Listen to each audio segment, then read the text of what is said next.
नमस्कार दोस्तों, मैं आपका दोस्त हार्दिक सोनी बागीदुरा जिला बांसवाड़ा से गांडीव एकेडमी पर आप सबका हार्दिक स्वागत एवं अभिनंदन करता हूं। वादा ये है कौरव दल सी, इन सब पर तुम कुछ करो, अर्जुन सा योद्धा बनकर गांडीव लेकर टूट पड़ो, गांडीव लेकर टूट पड़ो। आज से हम भारत के इतिहास के बारे में चर्चा करेंगे। यह जो क्लास है मुख्यतः पटवारी, पुलिस एवं रीट, पीटीटी, एसटीसी विद्यार्थियों के लिए विशेष रूप से प्रारंभ की गई है। इतिहास एक बहुत ही बड़ा विषय है, परंतु हम मुख्य बिंदुओं पर विचार करते हुए हम आगे की ओर बहुत ही कम समय में इस विषय पर चर्चा करेंगे। मुख्यतः इसको 3 भागों में इतिहासकारों ने बांटा है: प्राचीन भारत, मध्यकालीन भारत एवं आधुनिक भारत। प्राचीन भारत से हम प्रारंभ करेंगे। किस प्रकार से मानव जाति की उत्पत्ति होती है। हम सबको पता है कि जो मानव थे पहले वो आदि मानव के रूप में काम करते थे। उसके पश्चात किस प्रकार से आँख का आविष्कार होता है, किस प्रकार से उनका रहन सहन रहता है, फिर ताम्रयुगीन सभ्यता, कांस्य युगीन सभ्यता, लौह युगीन सभ्यता, वैदिक संस्कृति, ऋग्वेद, अथर्ववेद, उसके बाद जनपद, मौर्य, गुप्तोत्तर आदि के बारे में हम धीरे धीरे चर्चा करेंगे। आपसे रिक्वेस्ट है कि आप चाहो तो मेरे साथ में ही लिख सकते हैं, और आप चाहो तो कमेंट बॉक्स पर नीचे अपना मोबाइल नंबर कमेंट कर हमारी टेक्निकल टीम से आप इसकी पीडीएफ प्राप्त कर सकते हैं। दोस्तों, यह जो आप चित्र देख रहे हो, पहले जो मानव था वो इसी रूप में पाया जाता था, और इस जो युग है, ये जो संस्कृति है, उसको हम रामापिथेकस कहते हैं। किस प्रकार इसके शरीर पर पूरे घने बाल थे, उसकी रीढ़ की हड्डी पूरी मुड़ी हुई थी, बंदर जैसी, यानी इसको हम आदि मानव कहते हैं। इसका मुख भी आप देख रहे हैं, बंदर की तरह आपको दिख रहा है। यह मुख्यतः शिवालिक की पहाड़ियों में पाया जाता था। आगे जो इसकी ही पूरा दौर मैं आपको बताता हूँ। इसके बाद यह जो आप देख रहे हैं ऑस्ट्रेलियोपिथेकस, इसमें उसकी जो रीढ़ की हड्डी है वह पूरी सीधी हो जाती है। वह अपने पैरों से चलना प्रारंभ करता है। इसमें भी इनके बाल, मुख उसके भांति ही हमें दिख रहे हैं। इस समय में इसकी मस्तिष्क का विकास प्रारंभ नहीं हुआ था। धीरे धीरे वो अपनी आगे की ओर बढ़ता जाता है। अब जो आप देख रहे हो इसे कहते हैं होमो इरेक्टस। यह जो समय है, इसमें मस्तिष्क का विकास धीरे धीरे बनना प्रारंभ हो गया था।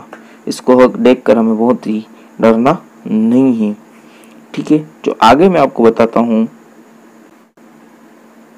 अब हम जो इस व्यक्ति को देख रहे हैं यह है निएंडरथल। निएंडरथल प्रजाति का, इसमें हम कह सकते हैं कि मस्तिष्क का विकास पूर्ण रूप से अग्रेसित होता जा रहा है। यह है होमोसेपियन, ठीक है। इसमें हम इसको मानव को हम कहते हैं प्रज्ञ मानव। देख रहे हैं किस प्रकार से इन्होंने चोटी वगैरह बना रखी है, और यह अंतिम मानव रूपी होमोसेपियन इसको कहते हैं, ठीक है। आगे हम चर्चा करेंगे किस प्रकार से इनका और विकास होता जाता है। इस चित्र को आप ध्यान से देखिए, किस प्रकार यह पहले इनकी रीढ़ की हड्डी मुड़ी हुई थी, कम बुद्धि थी, उसके बाद धीरे धीरे इनके शरीर की संरचना में भी विकास होता जाता है एवं इनकी बुद्धि में भी विकास होता जाता है। पहले ये किस प्रकार के बड़े बड़े औजारों का प्रयोग करते थे, उसके बाद अंतिम रूप से यह सूक्ष्म औजारों का प्रयोग करने लग गए। आप यह देख रहे हैं किस प्रकार से इनका विकास धीरे धीरे होता जाता है। अब हम पढ़ेंगे इतिहास का पार्ट फर्स्ट, अर्थात यानी इतिहास क्या है। इतिहास की ऐसी घटनाएं जो मानव भौगोलिक जीवन को प्रभावित करती हों। दूसरी, ये सारी जो घटना है वो एक क्रमबद्ध तरीके से होनी चाहिए। यह क्रमबद्धता की जो देन है वो यूनानियों की देन है। और जो महत्वपूर्ण अंतिम जो तीसरा बिंदु है वह है साक्ष्य, यानी कि साक्ष्य बहुत ही महत्वपूर्ण है। अब हम आगे की ओर चलेंगे कि ये साक्ष्य हैं वह मुख्यतः कितने प्रकार के होते हैं। पुरातात्विक साक्ष्य यानी अभिलेख, मृदभांड, गुफाओं, प्रशस्ति, ताम्रपत्र। उसके बाद साहित्यिक साक्ष्य। साहित्यिक साक्ष्य में हम देखेंगे कि किस प्रकार से अनेक अनेक साहित्य हैं हमारे पास, महाभारत, वेद, पुराण, बाइबिल। उसके बाद जो अनेक हमारे महान इतिहासकार थे उन्होंने जिन जिन पुस्तकों पर अपना वर्णन दिया है। एवं जो तीसरा है वह विदेशी साक्ष्य, यानी कि जो विदेशी इतिहासकार जो हमारे देश पर आए थे उन्होंने किस किस प्रकार से अनेक ग्रंथ की रचना करी, उसकी हम समीक्षा करेंगे। मैं पुनः कह रहा हूँ, आप चाहे तो इसको लिख सकते हैं, आप चाहे तो इसको PDF मंगवा सकते हैं। अब हम चलते हैं पुरातात्विक साक्ष्य की ओर। पुरातात्विक साक्ष्य में आप फर्स्ट देख रहे हैं अभिलेख। अभिलेख क्या होता है? किसी भी कठोर सतह पर उत्कीर्ण लेख को हम अभिलेख कहते हैं। राजा महाराजा अपने शासनकाल में जो भी वहाँ की प्रशासनिक व्यवस्था हो, जैसी भी व्यवस्था रहती है, उस व्यवस्था को किस प्रकार किसी दीवार पर, समतल दीवार पर उसको लिखवाते हैं, उसे हम अभिलेख कहते हैं। दूसरी बात पर आप देख रहे हैं मृदभांड। ठीक है, मृदभांड। मृदभांड यानी मिट्टी से निर्मित बर्तन को हम मृदभांड कहते हैं। उसके बाद देख रहे हैं भित्ति चित्र, अर्थात दीवारों पर राजा महाराजाओं द्वारा जिस प्रकार के चित्र के माध्यम से हमें उनके प्राचीनतम साक्ष्य प्राप्त होते हैं। उसके बाद अनेक प्रकार की मूर्तियां प्राप्त हुई हैं, शैल चित्र प्राप्त हुए हैं, प्राचीन नगरों के हमें अवशेष भी प्राप्त हुए हैं, अनेक प्रकार के पाषाण उपकरण हमको प्राप्त हुए हैं। आसानी से आप इसको बिंदुवत बिंदु अपनी नोटबुक में नोट कर सकते हैं। अभिलेख, मृदभांड, भित्ति चित्र, मूर्तियां, शैल चित्र, प्राचीन नगरों के अवशेष, पाषाण उपकरण। अब हम अभिलेखों के बारे में अध्ययन करेंगे। अभिलेखों को पुनः निम्न अनुसार हमने बांटा है। सबसे पहला है शिलालेख, यानी कि राजा महाराजा, वही मैंने आपको बताया, किसी भी समतल पत्थर वगैरह पर जो भी अपनी प्रशासनिक व्यवस्था थी उसको लिखते थे, उसे हम शिलालेख कहते हैं। उसके बाद हम देखेंगे स्तंभ पर लेख, यानी कोई भी स्तंभ है उस पर किस प्रकार से लेख लिखे जाते थे। तो स्तंभ के जो ऊपरी वाला भाग है उस पर किसी भी पशु की आकृति बनाई जाती थी, जिसको हम फलक कहते थे। उसके पश्चात इस निम्न वाले भाग पर कमल की आकृति बनाई जाती थी।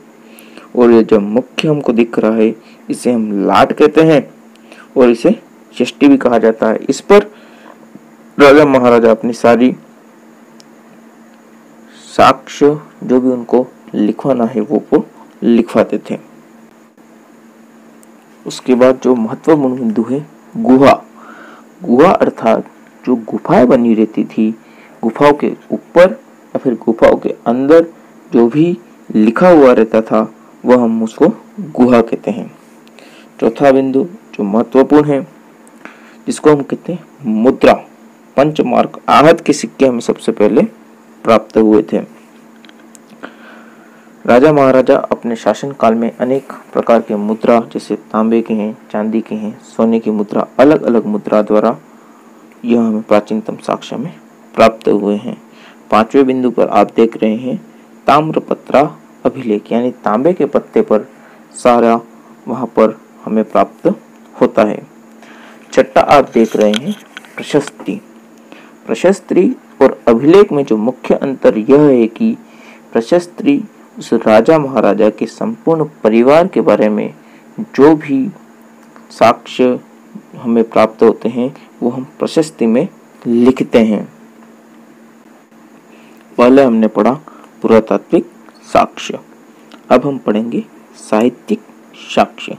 साहित्यिक साक्ष्य को मुख्यतः दो रूपों में, दो भागों में बांटा गया है, जिसमें हम देखते हैं धार्मिक साहित्य और धर्मेतर साहित्य।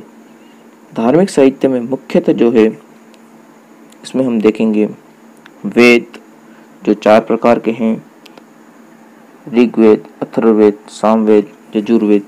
जो हमारे पुराण हैं वो 18 प्रकार के पुराण हैं, महाभारत, रामायण, कुरान, बाइबिल, उपनिषद। इस प्रकार अनेक प्रकार के साहित्यिक स्रोत हमको प्राप्त हुए हैं। चाहे तो आप इसका स्क्रीनशॉट भी आसानी से ला सकते हैं। उसके बाद हम दूसरी जो बात करेंगे, धर्मेतर साहित्य। धर्मेतर साहित्य में हमारे महान कौटिल्य का अर्थशास्त्र, जिसे हम चाणक्य भी कहते हैं। उसके बाद कल्हण की राजतरंगिणी, कालिदास जी रघुवंशम, अभिज्ञानम, शकुंतलम। ये अनेक अनेक इतिहासकारों के अनेक अनेक लेख हमारे सामने मौजूद हैं। विशाखा दत्त जी की मुद्रा राक्षस, जो भारतीय इतिहासकार भारतीय संस्कृति, राजनीति, सामाजिक संरचना आदि पर संपूर्ण लिखा गया है। दोस्तों, जो बाहर से विदेशी इतिहासकारों ने भारत के बारे में क्या क्या लिखा है, सबसे पहले आए थे हेरोडोटस, जिन्होंने अपनी पुस्तक हिस्टोरिका, जिसमें संपूर्ण भारत का इतिहास लिखा है। इसको भारत के इतिहास का पितामह भी कहा जाता है। उसके बाद जो दूसरे आए थे मेगस्थनीज। मेगस्थनीज की पुस्तक है इंडिका, बहुत बार यह एग्जाम में पूछी गई है। जो मौर्यकालीन इतिहास, चंद्रगुप्त मौर्य के समय भारत में आए थे, जिनका सारा वर्णन इंडिका पुस्तक में हमें प्राप्त होता है। तीसरे हैं फाहियान, जिसकी फो को की बहुत जबरदस्त पुस्तक है। गुप्तकाल, बौद्ध मौर्य काल में आए थे। और जो चौथे हैं हेनसांग। हेनसांग अपने राजस्थान में जालोर भीनमाल क्षेत्र में भी आए हैं, जो कि हर्षवर्धन काल में यह भारत में आए हैं। अंतिम मैं आपको बताना चाहूंगा कि इतिहास का शाब्दिक अर्थ क्या है। इतिहास यानी इति प्लस ह प्लस हास, यानी इतिहास शब्द से मिलकर बना हुआ। इति का जो अर्थ होता है वो इस प्रकार, ह का जो मतलब होता है वो निश्चित, वास्तव में, और आस का यानी किसी घटना का घटित होना, यानी कि इसका जो पूर्ण रूप हम देखेंगे, इस प्रकार की किसी घटना का निश्चय, वास्तव में घटित होना ही हम इतिहास कहते हैं। यह हमने जो सामान्य इतिहास के बारे में जो घटनाएं थी वो हमने इसका अध्ययन किया। बताना दोस्तों कैसा लगा, वीडियो को लाइक जरूर करें।